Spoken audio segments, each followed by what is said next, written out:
कहानियों की श्रृंखला में मेरे सभी मित्रों का एक बार पुनः स्वागत है। आज मैं आपके समक्ष शिवानी की एक कहानी निर्वाण लेकर आई हूँ। मैंने कभी स्वप्न में भी नहीं सोचा था कि 4 इंच की ह्रस्व कंचुकी धारणी आधुनिका मनोरमा चोपड़ा को ऐसी आकस्मिक निर्वाण प्राप्ति हो जाएगी। मनोरमा से मेरा परिचय कई वर्ष पूर्व आकाशवाणी केंद्र में हुआ था, किंतु तब तक की मन्नू और आज की मन्नू में धरती आकाश का अंतर था। तब वह अपनी मधुर और कुछ कुछ तोतली वाणी में अपनी महिला श्रोताओं को फालसे का शरबत या आम का मुरब्बा बनाने की विधि बताती और कभी सोहर बनने जैसे सरल लोकगीतों के टेप बजा उनका मनोरंजन किया करती थी। किंतु अब उसके श्रोता कम थे, दर्शक अधिक। टेलीविज़न की वह एक अत्यंत लोकप्रिय तारिका थी। पता नहीं किस अमरबूटी शतवारी का सेवन कर उसने अपने यौवन को मुट्ठी में बंदी बनाकर रख दिया था। धीरे धीरे उस आकर्षक व्यक्तित्व से मेरा परिचय घनिष्ठ होता गया और प्रगाढ़ मैत्री में बदल गया। एक दिन मैंने उससे पूछ भी लिया, मन्नू, इन 15 वर्षों में तू क्या कोई योग साधना करती रही है? एक छटाक मांस भी तो नहीं चढ़ा तेरे शरीर पर। यह सब मेरे गुरुदेव की कृपा है बहन। उसका चेहरा एक अलौकिक दर्द से दीप्त उठा। गुरु? मैंने आश्चर्य से पूछा। विधाता प्रदत्त नैन नक्श को भी उसने जैसे बड़े दुस्साहस से किसी अदृश्य स्पर्श से मिटा दिया था। पेंसिल से अंकित 2 धनुषाकार भवें, लिपस्टिक के कलात्मक प्रहार से सपाट अधरों को दिया गया बंकिम उभार, कपोलों पर ब्लशॉन की लालिमा और निर्लज्ज धड़ल्लेपन से खुली सोफिया लॉरेन की सी मैकलाइन।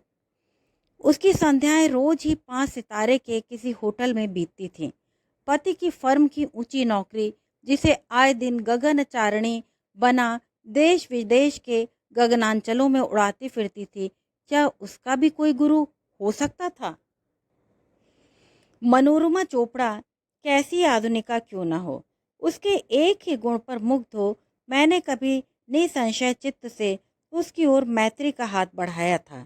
वह एक आदर्श पत्नी, पुत्रवधू और जननी थी। उसका सुखी पारिवारिक जीवन किसी भी संपन्न श्रीमंत की पत्नी का हृदय ईर्ष्या से उद्वेलित कर सकता था। पति के ऑफिस जाने से पूर्व और लौटने के पश्चात वह जिस निष्ठा से उसकी सेवा में जुटी रहती, उसे देखना भी स्वयं अपने आप में एक आनंदपूर्ण अनुभूति थी। उसके उस व्यवहार में कहीं भी किसी को प्रभावित करने की बनावटी फुर्ती का आडंबर नहीं रहता। वह स्वयं पति के जूतों में पॉलिश करती, उनके कपड़े निकाल पलंग पर धरती, कमीज की बाहों में स्टड जड़ती, फिर उसी फुर्ती से शून्य में फैली उसकी बाहों को दिशा निर्देश देती, कोट लेकर उसके पीछे खड़ी हो जाती।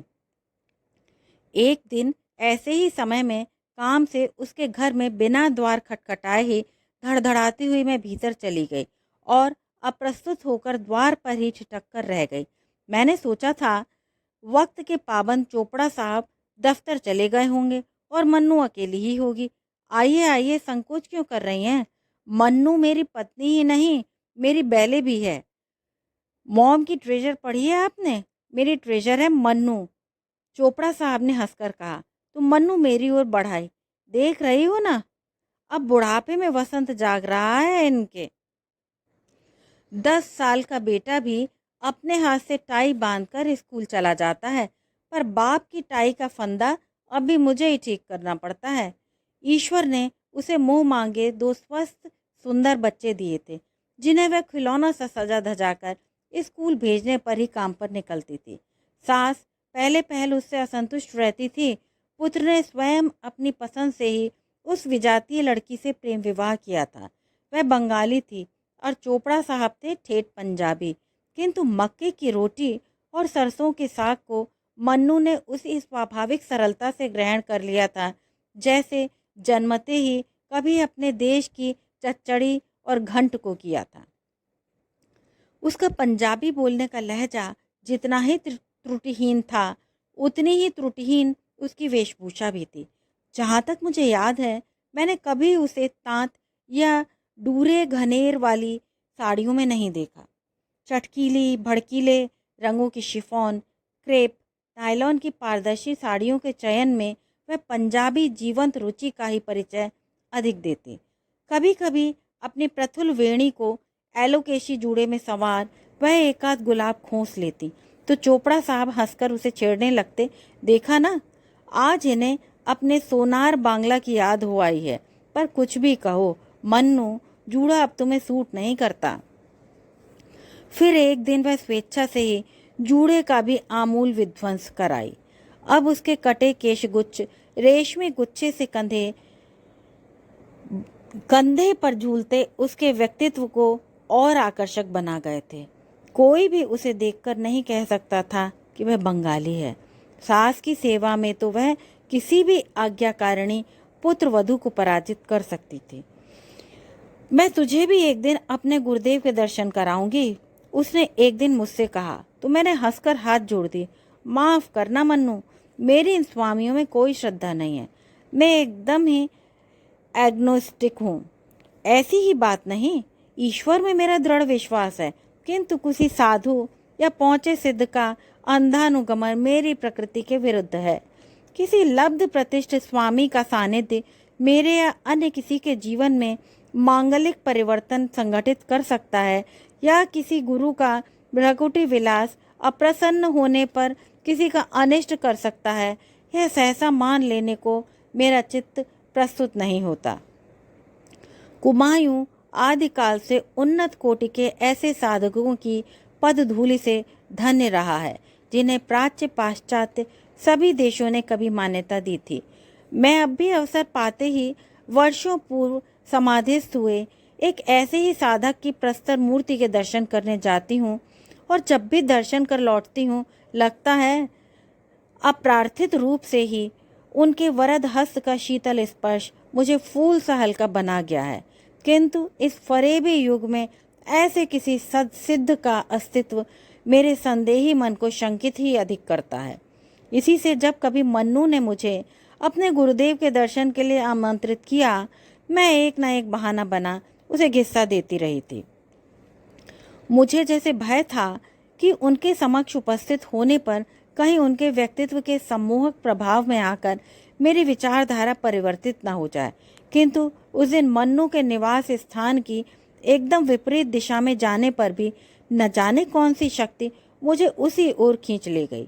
उसकी दर्शनीय कोठी की छटा मुझे सर्वदा ही नित्य नवीन लगती थी। कभी जयपुर के कारीगरों से बनवाया गया संगमरमरी कुंड, कभी किसी जादुई स्पर्श से उसी के बीच स्थापित की गई शिव मूर्ति, उनकी भव्य जटाओं के मध्य से निकलती फव्वारे की जलराशि, उनके आशुतोष दिव्य स्मित को भिगोती मुझे आश्चर्यचकित कर देती थी। उधर दूसरे में अपनी इटली यात्रा के दौरान खरीद कर लाई गई वीनस की खंडित मूर्ति स्थापित कर चोपड़ा साहब ने अपनी सर्वथा मौलिक रुचि का मुझे विधिवत परिचय भी दे दिया था। देख रही है ना, एक ओर स्फुरण मौलिक कल्लोलिनी गंगा, दूसरी ओर वीनस की भुवन मोहिनी सुंदरता। प्राच्य प्रतीचि का यह मिलन कैसा लगा आपको?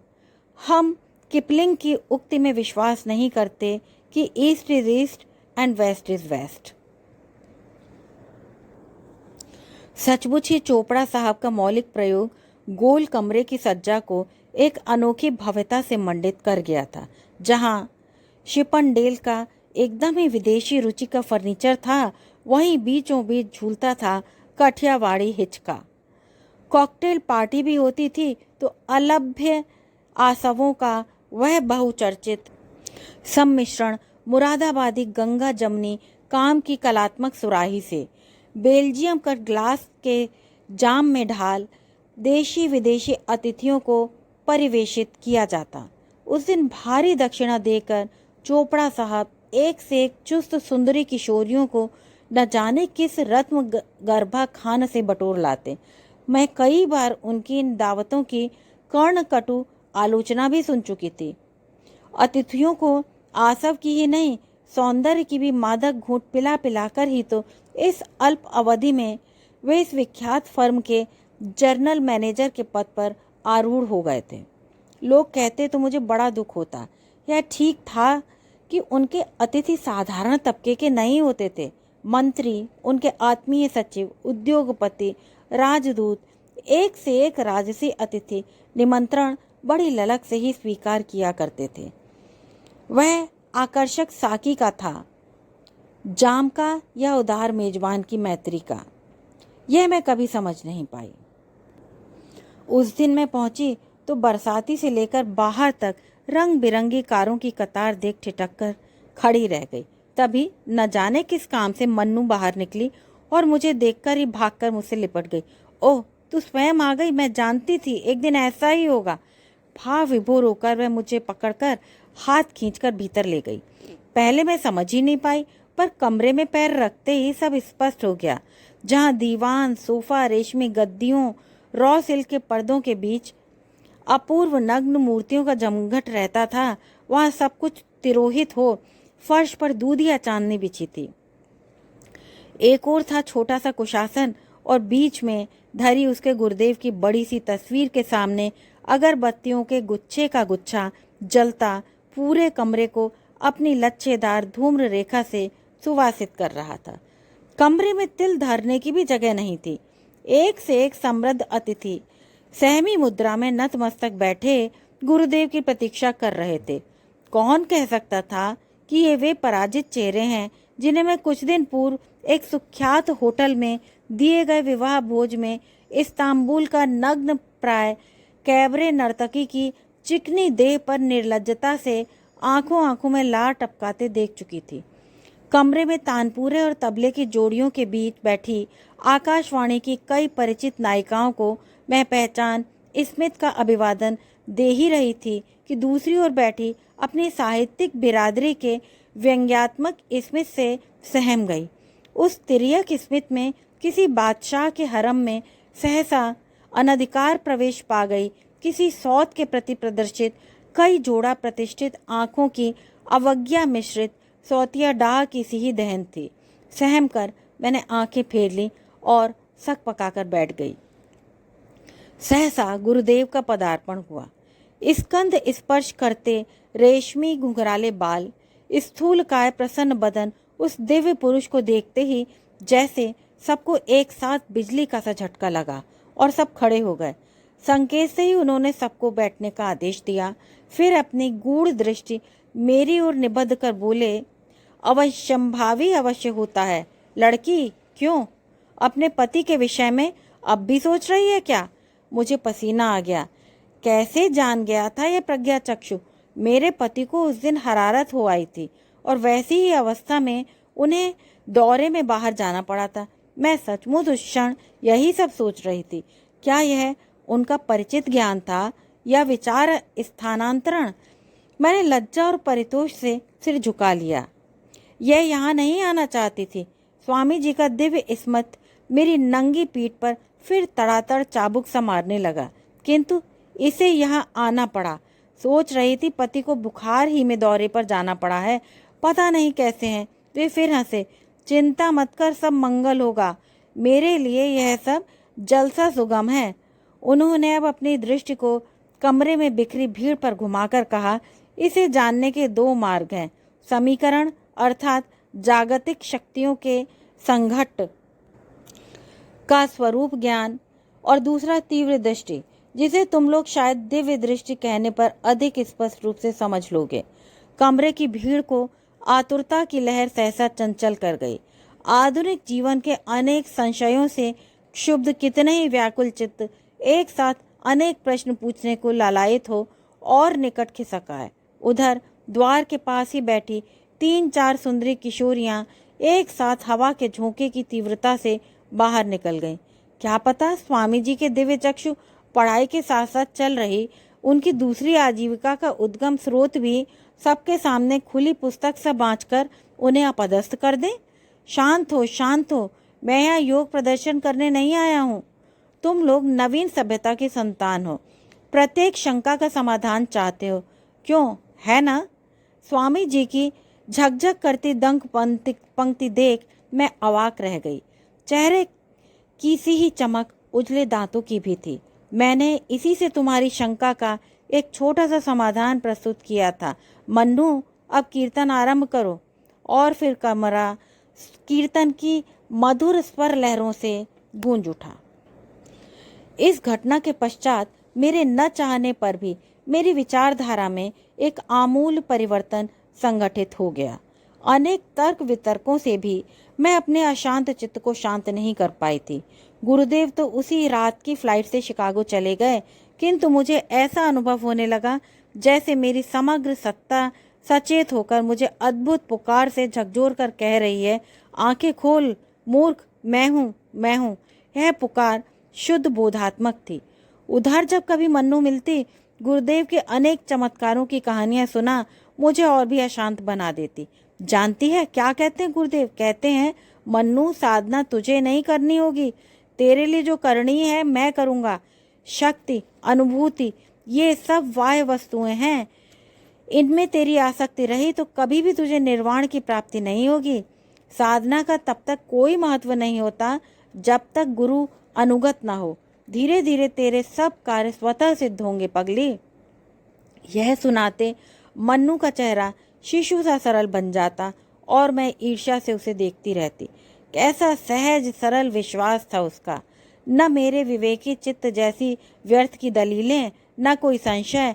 कब और कैसे उन्होंने मेडिकल इंस्टीट्यूट से असाध्य करार दिए गए किस कैंसरग्रस्त रोगी को केवल अपनी धूनी की चुटकी भर भस्म से ठीक कर दिया, कब किस लक्षाधिक विदेशी चेले के अशांत चित्त की खोई शांति लौटा दी, सुनने में अब मुझे भी आनंद आने लगा। किंतु साथ ही साथ मन्नू के अब तक सुखी दाम्पत्य जीवन में क्रमशः गहरी दरार आती जा रही थी, जिसे मैं स्पष्ट रूप से देख रही थी। जब कभी उनकी कोठी में गुरुनाम संकीर्तन होता, मैं देखती चोपड़ा साहब घर में उपस्थित रहने पर भी पत्नी की प्रार्थना सभा में अनुपस्थित ही रहते। यही नहीं, एक दो बार मेरे ही सामने इसी प्रसंग को लेकर दोनों बड़ी बुरी तरह उलझ पड़े थे और मैं अप्रस्तुत होकर बाहर खिसक आई थी। फिर मुझे अपने पति की बीमारी के कारण सुदीर्घ अवधि तक पहाड़ पर ही रहना पड़ा। जब लौटी तो मनोरमा चोपड़ा निर्वाण प्राप्त कर चुकी थी। मैंने आते ही उसे फ़ोन किया तो किसी ने नहीं उठाया। दूसरे दिन मैंने फिर फ़ोन किया। प्रातःकाल तो वह केवल अपने परिवार के लिए सुरक्षित रखती थी, निश्चय ही घर पर होगी। बड़ी देर तक फ़ोन की घंटी किर्र किर्र बजती रही। अंत में जब निराश होकर मैं रखने ही जा रही थी कि उसकी नन्ही बेटी बुलबुल ने फ़ोन उठाया। हेलो। नन्हे स्वर को फ़ोन पर ही दुलार कर मैंने पूछा, मम्मी को फ़ोन देना तो। बेटी, मम्मी तो है नहीं। स्वर की अस्वाभाविक उदासी ने मुझे चौंका दिया। कहाँ गई? उसने इस बार बिना कुछ कहे ही फ़ोन नीचे रख दिया। ऐसा तो वो पहले कभी नहीं करती थी। मन्नू ने नम्रता और शिष्टाचार की घूंटी तो अपने बच्चों को जन्म गुट्टी में ही घोल कर पिलाई थी। उसी दिन फिर मैं स्वयं इसकी कोठी पर पहुंच गई। स्वार्थ कुछ मेरा भी था। मेरी एक मौसेरी बहन कैंसर के क्रूर पंजे में दबी भयावह यंत्रणा में छटपटा रही थी। क्या पता उसके चमत्कारी गुरु की चुटकी भर भभूत उसे भी नवजीवन प्रदान कर दे। गुरुदेव का पता लेने ही मैं उस दिन वहां पहुंची थी। घंटी बजाई तो चोपड़ा साहब ने ही द्वार खोला। मैं उन्हें आश्चर्य से देखती ही रह गई।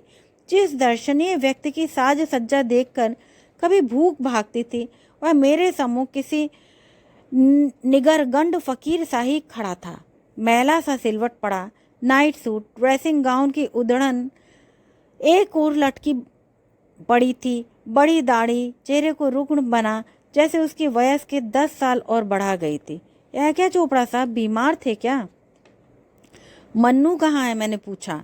किसी परमहंस की सी हंसी से उनका चेहरा सहसा करुण हो गया। विद्रूप और व्यंग की ऐसी विभत्स झुर्रियां मैंने आज तक किसी चेहरे पर फिर नहीं देखी। Mannu? She has gone with the wind. वह चली गई, हवा के साथ उड़ गई। और फिर हाथ का बुझा सिगार हाथ ही में लिए वे अपनी भूल भुलैया सी कोठी के न जाने किस कमरे में जाकर खो गए। भीतर जा माता जी से सब कुछ सुन मैं स्तब्ध होकर घर लौट आई थी। मन्नू ने इधर अपनी सुखी गृहस्थी की लक्ष्मण रेखा स्वेच्छा से ही लांग कपटी रावण का हाथ पकड़ लिया था। पहले भी कई बार उसकी पति से इन्हीं गुरु को लेकर झड़प हो चुकी थी। आए दिन उनके साथ धार्मिक गोष्ठियों में भाग लेने देश विदेश की खाक छानती मन्नू पति पुत्र पुत्री सबको भुला बैठी थी। खोती नु कुछ खिला दिता सी गुरु दे बच्चे ने। माता जी के आंसू उनके अनुभव की झुर्रियों पर टपकते एक पल को उन्हें विह्वल कर गए। फिर उन्होंने मन्नू के दुर्भाग्य का पूरा प्रकरण मुझे सुना दिया। एक दिन पुत्र को तीव्र ज्वर में छोड़ वह अपने गुरु के साथ तिरुपति जाने लगी तो उसके पति ने उसे उसके गुरुदेव के सम्मुख ही डपट दिया था। संजय को तेज बुखार है, बेबे का भी ब्लड प्रेशर कल से बहुत बढ़ गया है, ऐसे में तुम नहीं जा सकती मन्नू। मन ही मन क्रोध से जला भुना जा रहा था, पर स्वर था एकदम शांत निरुद्वेग। पर उस मत्था साड़ी के सिर पर तो गुरु का जादू चढ़कर बोल रहा था, नहीं मैं जा रही हूँ, गुरु मेरे साथ हैं, संजय का कोई अनिष्ट नहीं हो सकता, मैं उसे भभूत लगाकर जाऊंगी। मन्नू, इस बार पति का पौरुष उसके कंठ स्वर में तीव्र होकर गूंज उठा था। तुम बिल्कुल नहीं जाओगी, अगर गई तो फिर मेरे दरवाजे तुम्हारे लिए लाख खटखटाने पर भी कभी नहीं खुलेंगे, सोच लो। माता जी ने लपक कर द्वार की ओर बढ़ रही बहू को बाहों में भर लिया था। मत जा बेटी, अरे इसका गुस्सा बड़ा बेढब है, मैंने तो इसे गर्भ में रखा है। मन्नू जो कहेगा वह करके रहेगा, महाराज आप ही समझाइए इसे। विवल सी होकर बहू को छोड़ माताजी हाथ बांधे अब तक प्रस्तर मूर्ति से खड़े स्वामी जी के सम्मुख दूरी हो गई थी। किंतु कैसा आश्चर्य था कि एक सुख संपन्न परिवार की नींव में जानबूझकर ही डायनामाइट सुलगाता वह संसार त्यागी रहस्यमय स्वामी चुपचाप खड़ा था। मम्मी मम्मी, बुखार से पड़ा संजय तभी कमरे से उसे जोर जोर से पुकारने लगा। कसाई भी होता तो शायद पसीज जाता बेटी, माताजी दुपट्टे से आंखें पोंछती कहती जा रही थी, पर वह अभागी नहीं पसीजी। मैंने रोककर हाथ पकड़ लिया, पर उसने झटका देकर छुड़ा लिया और तेजी से बाहर निकल गई। बाहर स्वामी की कार खड़ी थी, दोनों कब बैठे और कब गए फिर हम जान भी नहीं पाए। शायद उसी के साथ साथ हम पर भी कुछ मूड चला गया था अभागा। फिर उसका यह सर्वनाशी पत्र एक दिन किसी घातक भूकंपी धक्के के आकस्मिक प्रहार से उसकी गृहस्थी के बचे खुचे खंडहर को भी भर भरा कर भूमिसात कर गया। आप लोग मेरा मोह छोड़ दें, मैंने गुरु कृपा से अपने जीवन का लक्ष्य पा लिया है। उसके बाद मुझे महीनों तक उसका कोई समाचार नहीं मिला। फिर एक दिन एक साथ ही देश के प्रमुख समाचार पत्रों ने उसके गुरुदेव की धज्जियां उड़ाकर रख दी थी। कभी इन्हीं अखबारों में उनके भक्त पत्रकारों ने उनकी प्रशंसा में कलम तोड़कर रख दी थी। आज वही लेखनी विमुख होकर उसके लिए आग उगल रही थी। उसकी तस्करी की कहानियां भूले भाली युवतियों को ही नहीं, अनेक सुशिक्षिता आधुनिकाओं को भी अपने सम्मोहन पाश में बांधने का रंगीन विवरण, कई विदेशी चेले चपाटों की लूटपाट, उन्हें पथ का भिखारी बना देने का लेखा पढ़कर भी मुझे सब कुछ अधूरा सा ही लगने लगा था, क्योंकि उनके जिस शिष्या ने उन्हें अपनी दीक्षा की सबसे गहरी दक्षिणा दी थी, उस अभागिनी का नाम मुझे कहीं ढूंढने पर भी नहीं मिला। जब आप कहानी के अंत तक आ ही गए हैं तो कृपया इस चैनल पर विजिट करें और इसे सब्सक्राइब करें। धन्यवाद।